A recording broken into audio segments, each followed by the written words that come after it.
A NBA é a maior liga de basquete do mundo, o sonho de milhões de jovens ao redor do planeta. Mas para chegar até ela é quase que impossível, e o caminho mais comum é por meio do draft, onde os atletas se candidatam e podem ser escolhidos entre as 60 vagas disponíveis. Ao longo dos anos, diversos jogadores brasileiros já passaram pela NBA. Alguns tiveram passagens breves, outros fizeram histórias em suas franquias. Neste vídeo eu vou contar para você quem são todos os jogadores brasileiros que deixaram a sua marca na maior liga de basquete do mundo.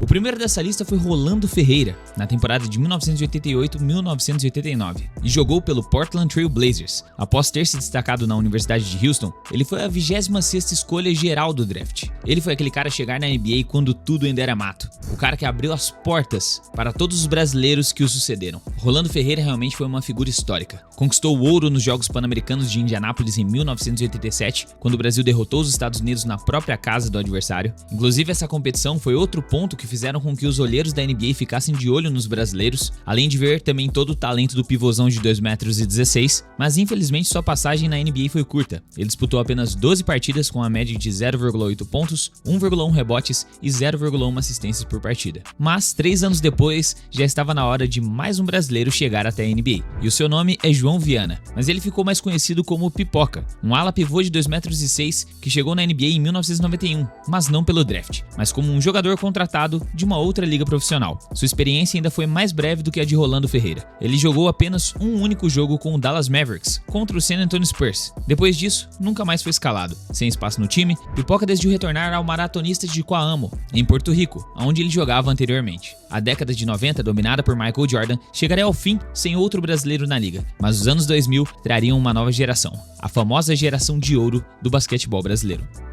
E quem foi o responsável já por chegar metendo o pé na porta, sendo o primeiro brasileiro na história a ser selecionado como uma escolha de loteria, e particularmente também é o meu brasileiro favorito a já ter jogado na NBA, não podia ser outro a não ser Nenê Hilário, selecionado como a 7ª escolha geral do draft de 2002, pelo New York Knicks, e imediatamente trocado para o Denver Nuggets. Foram 17 temporadas na liga, de 2002 até 2019. Na sua temporada de estreia, ele fez 80 partidas, sendo 53 como titular, e uma baita dupla de garrafão com o experiente ala pivô Juwan Howard. Teve médias expressivas de 10,6 pontos, 6,1 rebotes e 1,6 roubos de bola, sendo eleito para o time ideal de calouros da NBA. No ano seguinte, um reforço chegaria à sua equipe, em 2003 com a chegada de Carmelo Anthony. Assim, Nenê se tornou rapidamente uma peça fundamental ao Nuggets. E entre 2008 e 2011 foi onde ele viveu seu auge, uma peça fundamental para o time que brigava por títulos no Oeste. Em 2009 eles chegaram até as finais de conferência, mas infelizmente caíram para o Los Angeles Lakers de Kobe Bryant. Sua melhor temporada em números foi em 2008 e 2009, com médias de 14,6 pontos e 7,8 rebotes, as melhores marcas de sua carreira na NBA. Com a sua passagem em Denver, Nenê se tornou o 9º maior pontuador da história da franquia com 6.868 pontos, além de ser o 7º em rebotes e o 9º em tocos. Suas enterradas a nível cabra macho deixavam os gringos de boca aberta e eles inclusive achavam que no começo Nenê era norte-americano, por toda a raça que ele entregava em quadra e pela quantidade de posters que ele já distribuiu na liga. Em 2012, Nenê foi trocado para o Washington Wizards, por onde ficou 4 temporadas, sendo uma das suas melhores épocas físicas e fazendo uma baita dupla com John Wall, além de ter sido uma peça fundamental nos playoffs, quando a equipe da capital teve um baita destaque na temporada de 2014. Na off-season de 2016 ele assinou com o Houston Rockets para jogar ao lado do barba James Harden, aquele elenco que quase venceu o Golden State Warriors numa melhor de 7 partidas nas finais de conferência. Inclusive vacilo do Mike D'Antoni de não colocar ele mais tempo em quadra, hein? Se liga no que ele fez com o Draymond Green. E foi lá por Houston que Nenê ficou até 2019, encerrando a sua impressionante carreira de 17 anos na liga. Apesar de infelizmente ele não ter conseguido conquistar um título da NBA, Nenê deixou um legado impressionante na liga, sendo muito respeitado pelos times que defendeu e é considerado por muitos um dos melhores jogadores da história do basquete nacional. Enquanto Nenê construía sua carreira em Denver, outro brasileiro chegaria à liga em 2003, com uma história inusitada, o ala armador Alex Garcia. O brasileiro teve um desempenho incrível no pré-olímpico de 2003, o que acabou chamando a atenção do San Antonio Spurs de Greg Popovich. O lendário técnico da equipe do Texas, além de ser responsável por recrutá-lo, o apresentou como, abre aspas, o homem que deu um toco em Tim Duncan, que foi um lance muito marcante que aconteceu durante a disputa do pré-olímpico em uma partida onde a seleção brasileira enfrentou os Estados Unidos. O próprio brasileiro conta que durante a sua passagem na franquia, outros jogadores faziam brincadeiras com o Tim Duncan por conta desse toco. Infelizmente, sua passagem na NBA também foi curta, apenas 2 jogos pelo Spurs na temporada de 2003-2004, e em sequência 8 jogos pelo New Orleans Hornets na temporada seguinte, de 2004-2005. Mas no mesmo ano em que Alex chegou ao Spurs, outro brasileiro estava sendo draftado, e esse faria muito mais barulho. Leandro Barbosa, o nosso Leandrinho, se tornou um dos brasileiros mais respeitados na NBA. Ele foi selecionado como a 28ª escolha geral do draft de 2003 pelo San Antonio Spurs e trocado no mesmo dia para o Phoenix Suns. Eleito 6º homem da temporada de 2007, a campeão da NBA em 2015 quando defendia o Golden State Warriors. Leandrinho ficou conhecido pelo seu estilo único de jogar e por ser um dos jogadores mais rápidos da liga, tanto que ele ganhou o apelido de Brazilian Blur, que significa o borrão brasileiro. No time do Suns, ele foi uma peça fundamental naquela equipe que revolucionou a NBA e o jogo rápido do treinador Mike D'Antoni. Com Steve Nash no comando do time, eles impressionaram o mundo da bola laranja com seus 7 seconds, que seria um ataque de 7 segundos ou menos. Quanto mais rápido eles finalizassem a jogada, melhor. Leandrinho ficou no Phoenix Suns até a temporada de 2009-2010, sendo o ano que ele foi eleito 6º homem da temporada, o melhor em estatísticas de sua carreira. Ele registrou impressionantes 18,1 pontos e 4 assistências de média. Depois disso, ele passou por Toronto, Indiana,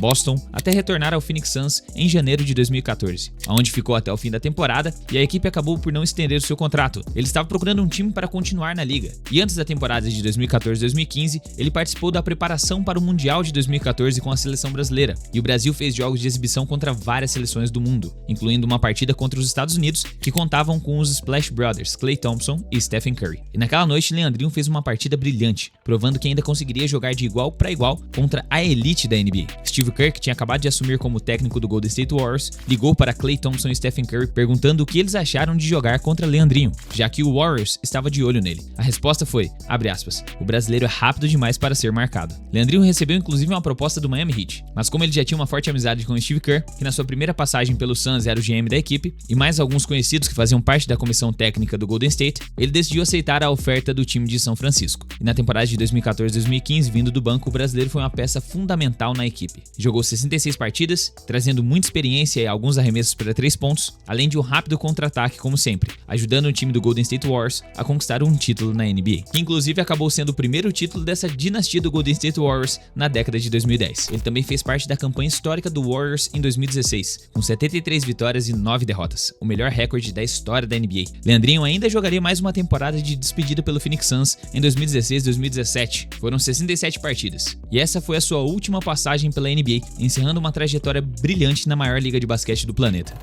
O 6º brasileiro dessa lista é Rafael Araújo, mais conhecido como Rafael Baby. Selecionado como a 8ª escolha geral do draft de 2004 pelo Toronto Raptors, Baby disputou um total de 111 jogos, em 2 temporadas seguidas com o time canadense, registrando uma média de 2,8 pontos, 2,8 rebotes e 0,3 assistências por jogo. Ele ficou por 3 anos na NBA e a sua trajetória acabou se encerrando em 2007, após 28 jogos disputados pelo time do Utah Jazz. No mesmo ano em que Baby chegou ao Raptors, outro brasileiro também fazia as malas para chegar em território norte-americano, ainda mais para ser companheiro de time de LeBron James. Estamos falando de Anderson Varejão. Antes de chegar à NBA, ele já havia feito história na Europa, sendo campeão da Euroleague em 2003, com o Barcelona. O ala pivô conquistou os fãs logo de cara, com seu carisma, talento e garra dentro de quadra. Ele foi a 30ª escolha geral do Orlando Magic em 2004, mas ainda na mesma noite foi trocado para o Cleveland Cavaliers, onde passou a maior parte de sua carreira. Em seu 3º ano de liga, ele chegou até as finais da NBA jogando ao lado de LeBron, apesar de ainda estar conquistando seu espaço na equipe. Entre 2010 e 2013 foi onde ele se consolidou como titular absoluto do Cavaliers, vivendo seu auge de carreira. Na temporada 12-13 foi uma peça importantíssima ao lado de Kyrie Irving, registrando 25 jogos com médias impressionantes de 14,1 pontos e 14,4 rebotes. Mas uma lesão acabou interrompendo o que estava sendo a melhor temporada de sua carreira. Em 2016 ele se transferiu para o Golden State Warriors, tendo papel reduzido na franquia. Com o Golden State ele ficou por 2 temporadas, até que no meio da temporada de 2017 ele acabou sendo dispensado. Em sequência ele ficou 3 temporadas afastado da NBA, até que retornou em 2020 e 2021, onde disputou mais 5 partidas com o Cleveland Cavaliers, até encerrar sua carreira oficialmente nesse ano. O Varejão disputou 632 partidas na NBA com uma média de 7,3 pontos e 7,2 rebotes. Mas tranquilamente ele é um dos jogadores brasileiros mais amados da história da NBA, tanto que ele tinha o seu próprio dia lá em Cleveland.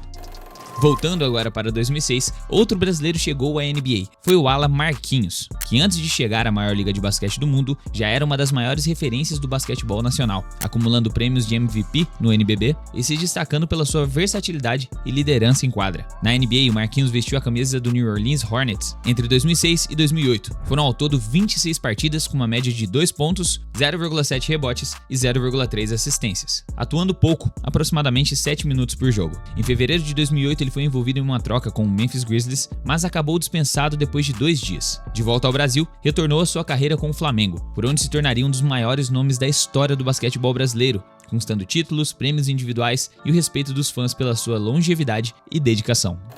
O próximo brasileiro a chegar na NBA aconteceria só em 2010, 4 anos após o último, embora ele tenha sido draftado em 2007. Eu estou falando de Thiago Splitter, que foi a 28ª escolha do San Antonio Spurs. Mas apesar dele ter sido draftado em 2007 e o seu nome oficialmente anunciado por David Stern, ele ficou mais 3 temporadas defendendo o Baskonia no basquetebol espanhol, por onde foi inclusive eleito o MVP da Liga ACB. Mas em 2010, sob o comando de Greg Popovich, ele se encaixou perfeitamente no sistema coletivo do San Antonio Spurs. Com o passar das temporadas, foi conquistando seu espaço e se tornando peça importantíssima na rotação do time. Chegou com o time texano em 2013 até as finais, onde foram derrotados pelo Miami Heat de LeBron, mas no ano seguinte fez parte do melhor time da história do San Antonio Spurs, a lendária equipe da temporada de 2014, que além de apresentar o basquetebol mais bonito e coletivo daquela temporada, resultou com o Thiago Splitter se tornando o primeiro brasileiro a ser campeão na história da NBA, ajudando o Spurs a se vingarem do Miami Heat por 4-1. Naquela final, o Splitter foi titular em 2 dos 5 jogos, teve um papel essencial na defesa, inclusive bloqueando Dwyane Wade, e principalmente com a sua característica mais subestimada, sua capacidade de passe. Thiago Splitter sempre achava alguém livre para 3 pontos, ou senão seu companheiro de garrafão Tim Duncan para acertar um dos seus famosos arremessos tabelados. Splitter permaneceu no San Antonio Spurs até 2015, consolidando uma trajetória respeitada e sólida na dinastia do time texano. Em seguida, ele foi trocado para o Atlanta Hawks, por onde jogou uma temporada, depois teve uma breve passagem pelo Philadelphia 76ers, atuando por 8 partidas antes de se aposentar em 2017. Mesmo após encerrar a sua carreira como jogador, Thiago Splitter seguiu nos orgulhando e fazendo história no basquetebol. Trabalhou no Nets como assistente técnico e olheiro. Em 2023, foi assistente técnico do Houston Rockets. E em 2024, assumiu o comando do Paris Basketball, por onde conquistou o Campeonato Francês e a Copa da França em 2025. Após uma temporada incrível de sucesso no basquete francês, foi anunciado como assistente técnico do Portland Trail Blazers em 2025 e por conta de um movimento da vida, Chauncey Billups foi preso, se tornou o primeiro técnico brasileiro na história da NBA, inclusive vencendo sua partida de estreia. Sua trajetória é no mínimo de inspiração, porque de fato seu amor pelo esporte supera todas as dificuldades que ele já enfrentou, porque o Thiago Splitter, diferente dos outros atletas brasileiros, foi forçado a se aposentar. Ele tinha sérios problemas nas costas, mas segue firme, quebrando tabus e fazendo história. 2 anos depois da chegada de Thiago Splitter, em 2012, mais um brasileiro chegava à NBA, e mais um pivô. Após ter se destacado na Universidade de Syracuse, Fábio Melo foi selecionado como a 22ª escolha geral do draft de 2012 pelo Boston Celtics. No entanto, sua carreira na NBA foi bastante curta, tendo disputado apenas 6 partidas, marcando uma média de 1,2 pontos e 0,5 rebotes em apenas 6 minutos por jogo. Em 2013, ele foi trocado para o Memphis Grizzlies, porém dispensado após 15 dias, e mais tarde Fábio Melo assinaria com o Dallas Mavericks, mas novamente sua passagem foi bastante curta, durando pouco mais de um mês. Infelizmente, para a tristeza dos fãs de basquete, em 11 de fevereiro de 2017, aos 26 anos, ele foi encontrado sem vida em sua casa em Juiz de Fora, vítima de um infarto. A morte do atleta abalou o basquetebol brasileiro, encerrando precocemente a história de um atleta talentoso que ainda tinha muito para oferecer ao esporte. Ainda em 2012, outro brasileiro passou pela NBA, Scott Machado. Mas o Scott, diferente de outros brasileiros aqui citados nessa lista, ele escolheu ser brasileiro, porque na verdade ele é nascido nos Estados Unidos, mas filho de brasileiros, e ele brilhou no basquetebol universitário por Iona College, sendo um dos melhores armadores de sua classe. Na temporada 11-12 liderou a NCAA em assistências, conquistando a atenção de muitos olheiros pela sua visão de jogo e capacidade de criar jogadas para os companheiros, e apesar de não ter sido draftado naquele ano, ele participou da Summer League pelo Houston Rockets, e a franquia deu uma oportunidade assinando com o brasileiro. Na segunda temporada, 2012-2013, ele disputou 6 partidas pelo time, passando mais tempo na D-League. Em 2014 voltou a disputar a Summer League, dessa vez pelo Toronto Raptors, mas acabou não ficando na liga. Depois de passagens por diversas equipes internacionais, retornou ao radar da NBA em outubro julho de 2017, quando se juntou ao South Bay Lakers, time afiliado do Los Angeles Lakers na G-League, e naquela temporada teve um desempenho impressionante de 46 jogos, sendo 22 como titular, com médias de 15,9 pontos, 8,7 assistências, 3,8 rebotes e um roubo de bola por partida. As boas atuações lhe renderam uma nova oportunidade na NBA, em 2019, onde ele vestiu a camisa do Los Angeles Lakers por 4 partidas. Depois disso, acabou não voltando a aparecer na liga, mas seguiu construindo uma carreira sólida no basquetebol internacional e depois voltaria a atuar aqui pelo Minas na NBB. Um ano após a chegada de Fábio Melo ao Boston Celtics e de Scott Machado ao Houston Rockets, outro brasileiro desembarcava na franquia de Massachusetts, Vitor Faverani. Vitor foi o único brasileiro a participar do draft no ano de 2009, apesar de não ser escolhido. Mesmo assim, ele assinou um contrato e disputou 37 partidas pelo Celtics na temporada 13-14, tendo 4,4 pontos, 3,5 rebotes e 0,4 assistências por jogo, e na temporada seguinte, em 2014-2015, ele optou por retornar ao basquete europeu, onde estava jogando anteriormente.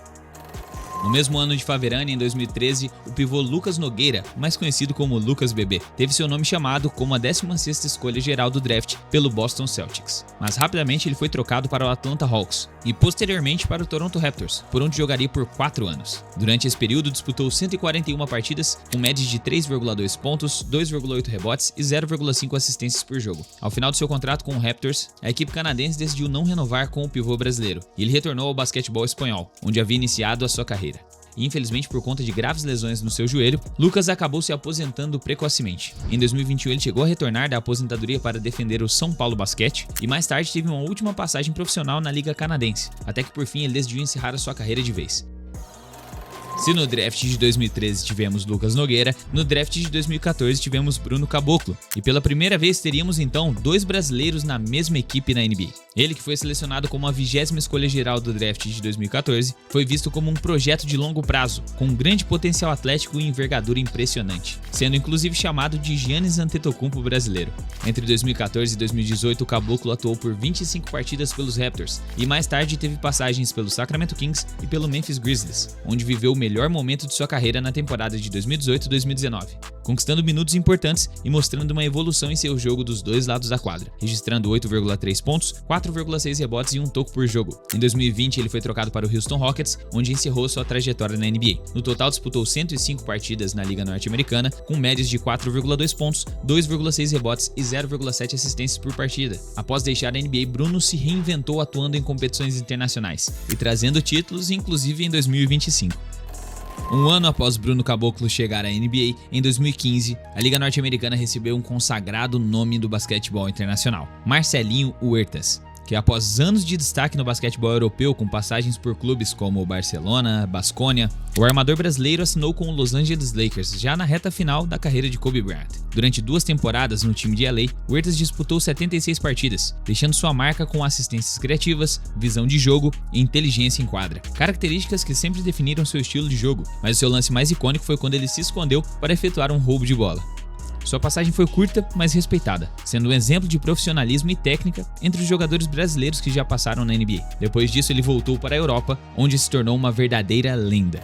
Porém, 2015 não foi o ano apenas da experiência, mas também tivemos um jovem armador chegando na liga, Raul Neto. Raulzinho foi draftado como a 47ª escolha do Atlanta Hawks na segunda rodada do draft de 2013, sendo trocado na mesma noite para o Utah Jazz. Ele permaneceu por 4 temporadas na franquia de Salt Lake City, jogou também pelo Philadelphia 76ers na temporada de 2019-2020 e nas 2 temporadas seguintes defendeu o Washington Wizards, onde teve boas atuações e conseguiu se manter mais saudável. Na temporada 2020-2021 disputou 64 jogos, sendo 22 como titular com médias de 8,7 pontos, 2,4 assistências e 2,4 rebotes. Sua última passagem na NBA foi pelo Cleveland Cavaliers na temporada de 2022-2023, e ao todo foram 435 partidas na NBA, com 5,7 pontos, 1,5 rebotes e 2,1 assistências por jogo. Ainda em 2015, chegava à NBA o pivô brasileiro Cristiano Felício. Sem ser draftado, ele conquistou seu espaço após boas atuações na Summer League, assinando um contrato com o Chicago Bulls. Felício permaneceu na equipe por 6 temporadas, de 2015 até 2021, atuando por 251 partidas, com uma média de 4,3 pontos. O jogador mineiro foi um dos brasileiros com mais tempo de permanência em uma mesma franquia na NBA, mas após o fim de seu contrato, ele retornou ao basquetebol nacional, dando continuidade à sua carreira na NBB. 4 anos depois, foi a vez de Didi Lousada, como a 35ª escolha geral no draft de 2019 pelo Atlanta Hawks, mas que na mesma noite foi negociado para o New Orleans Pelicans. Porém, Didi não foi imediatamente para a NBA. Ele assinou com o Sydney Kings, time da Austrália, para ganhar mais experiência e tempo de quadra. E somente em abril de 2021, finalmente assinou com o New Orleans Pelicans e realizou seu sonho de atuar na NBA. No entanto, sua passagem na liga acabaria sendo breve, já que disputou apenas 3 partidas pela equipe. Na temporada 21-22, ele atuou em mais 2 partidas pelo time principal, passando a maior parte do tempo na D-League, defendendo o Birmingham Squadron, equipe afiliada aos Pelicans. Foi lá que em janeiro de 2022 sofreu uma lesão grave no joelho esquerdo. 2 dias depois, exames confirmaram um rompimento do menisco medial. Um mês mais tarde, em fevereiro, ele foi envolvido em uma troca e mandado para o Portland Trail Blazers, onde ainda conseguiu disputar 7 partidas, sendo uma como titular. Ao todo, ele acumulou 12 jogos na NBA, com média de 3,6 pontos e 0,7 assistências. Mas infelizmente, sem achar mais espaço dentro da liga, optou por seguir sua carreira profissional longe dos Estados Unidos, por onde brilhou muito no basquetebol nacional na NBB, conquistando diversos títulos e atualmente jogando no basquetebol japonês. E agora avançamos para a década em que estamos, onde em 2022 tivemos como a 55ª escolha geral do Golden State Warriors, Gui Santos. O brasileiro em sua primeira temporada ficou mais pelo Santa Cruz Warriors, na D-League, porém no dia 7 de novembro de 2023 assinou um contrato com o time principal do Warriors, onde na temporada 23-24 disputou 23 partidas, com média de 8,4 minutos e 3,6 pontos por noite, e no dia 15 de janeiro de 2025 fez a sua primeira partida como titular, marcando 5 pontos, entregando 3 assistências e pegando 7 rebotes contra o Timberwolves. A caminhada de Gui está sendo difícil e a torcida brasileira fica no aguardo quando Steve Kerr dará mais oportunidades ao jovem. Sempre que está em quadra, Gui entrega muita energia e intensidade, e mesmo tendo disputado 83 jogos nas suas primeiras 3 temporadas de NBA, ele com certeza jamais será esquecido, Kevin Durant que o diga. Mas por enquanto, ficamos apenas na torcida para que Gui se consolide no Warriors, conquiste o seu espaço porque ele é um cara muito talentoso e faça história por muitas temporadas. E por fim, temos o Mãozinha Pereira, em 2024, sendo o 20º brasileiro a jogar na NBA. No dia 20 de março de 2024, ele assinou um contrato de 10 dias com o Memphis Grizzlies, num período muito conturbado da equipe que eles estavam movimentando muitos jogadores devido a múltiplas lesões. Infelizmente, Mãozinha não teve muitos minutos, mas ainda assinou um segundo contrato de 10 dias, jogando ao todo 7 partidas, sendo uma como titular durante esse período, e com boas médias devido ao pouco tempo que ele tinha de quadra, 6,9 pontos e 5,3 rebotes. No dia 6 de setembro de 2024, ele ainda renovou com os Grizzlies, com um contrato não garantido, mas acabou sendo dispensado em outubro. Alguns dias depois, ele se juntou ao Memphis Hustle, time da D-League, por onde fez ótimas atuações e fez uma dupla sensacional, jogando ao lado do baixinho Yuki Kawamura. É seguro dizer que todos os nomes que eu falei aqui nesse vídeo são verdadeiros orgulhos, já que eles conseguiram um feito extraordinário, se destacar e se tornar referências mundiais no basquete em pleno país do futebol. Eu espero de verdade que o nosso esporte continue a crescer muito, para que a gente possa vir aqui comentar e falar mais a respeito de mais brasileiros representando o nosso querido esporte da bola laranja na maior liga de basquete do mundo. E esse foi o vídeo de hoje, minha rapaziada. Espero que vocês tenham gostado. Se você curtiu e quiser me apoiar, é bem simples. Basta se inscrever e ativar o sininho para receber muitos outros conteúdos como esse. Deixar aquele likezão brabo e deixar um comentário aqui. Quem foi o seu brasileiro favorito na história da NBA? Caso você queira ajudar mais diretamente, temos o Seja Membro aqui, que é apenas R$2 por mês. Você ajuda a manter a frequência e a qualidade dos vídeos aqui do canal. E no segundo link da descrição temos a loja oficial do canal, a loja Trash Talk, onde temos camisetas oversized, exclusivas e limitadas com estampas da NBA. Então ande estiloso e ainda apoie este canal. Agora sim eu vou ficando por aqui. Muito obrigado pela sua audiência. Um forte abraço, até o próximo vídeo e falou!